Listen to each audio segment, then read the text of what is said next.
What would it be like to be a fully mature, self-actualizing, fully functioning human being? This is the ideal, busy, happy person with all his faculties smoothly functioning in perfect cooperation.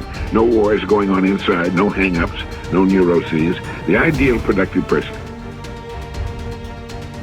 These self-actualized people are more accurate in their prediction of future events.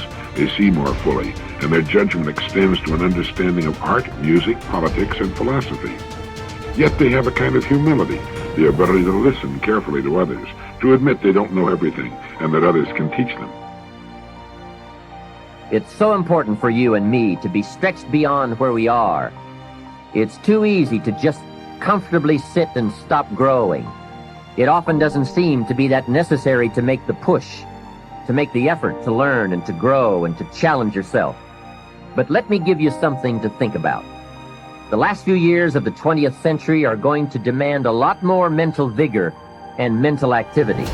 The competition and complications of life are going to truly challenge the full capacity of our mentality. So, stretch your mind. What we encounter in the physical world appears to be but a manifestation of invisible cause. The distinguished psychologist and incidentally the inventor of the famous lie detector, William Moulton Marston, wrote, "For years as a psychologist, I've sought in the careers of great and everyday people the inner springs that make for successful living. There are two which seem to me of prime importance. The first is plain old hard work, governed by cool, logical thoughtfulness. The other is sudden, warm, impulsive action." From birth up until the time we are about 18, our learning curve is dramatic, and our capacity to learn during this period is just staggering. We learn a tremendous amount, very fast, but guess when this learning curve starts to taper off? Here's where it usually levels off. When we get our first job, if there are no more exams to take, if there's no demand to get out paper and pencil, why read any more books? Now you will just learn by some experience. But can you imagine what would happen if you kept an accelerated learning curve all the rest of your life? Be that unusual person who keeps up his learning curve. Now, there's a big difference between what you believe and what you know.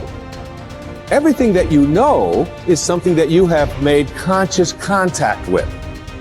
So there's nobody out there watching, there's nobody in this world who knows how to swim, who learned it by somebody else telling them that you can swim, or by watching Mark Spitz go through the water, or by observing other people doing it. You may remove some of the doubt, but you will never know how to swim until you get in the water and blub around a few times and then do it. And then you'll have a knowing, and that knowing is something that you'll never lose. Succeeding in life is not usual. It's unusual. You need to develop some unusual habits to earn the outstanding rewards. The subconscious mind and wealth. The trouble with most people is that they have no invisible means of support when business falls away, or the stock market drops, or they lose their investments. They seem helpless. The reason for such insecurity is that they do not know how to tap the subconscious mind. They are unacquainted with the inexhaustible storehouse within. A man with a poverty-type mind finds himself in poverty-stricken conditions. Another man with a mind filled with ideas of wealth is surrounded with everything he needs. It was never intended that man should lead a life of indigence. You can be wealthy, have everything you need, and plenty to spare. Your words have power to cleanse your mind of wrong ideas and to instill right ideas in their place.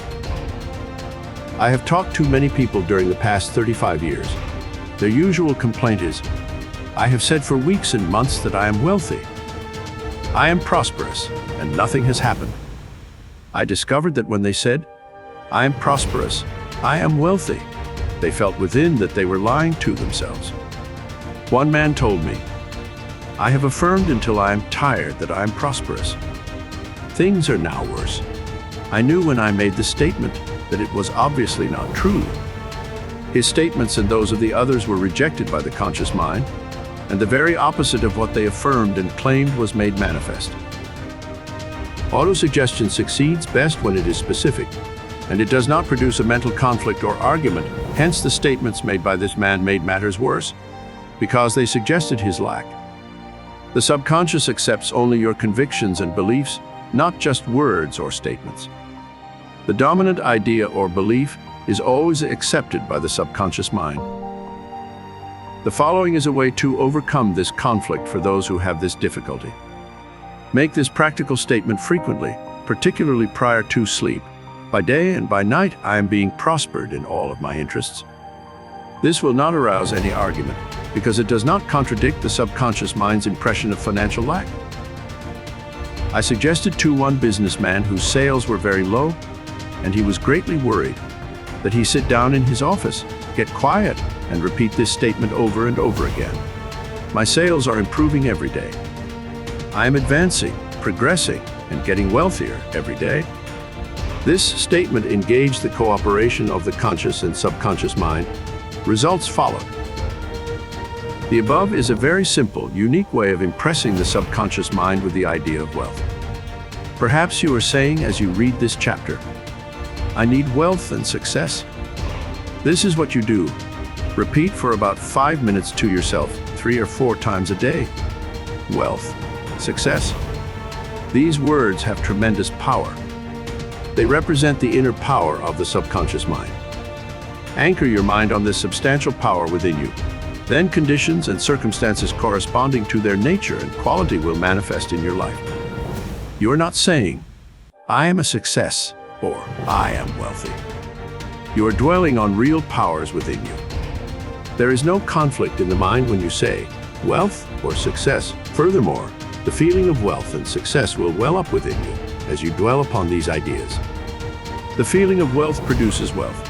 The feeling of being successful produces success. Keep this in mind at all times.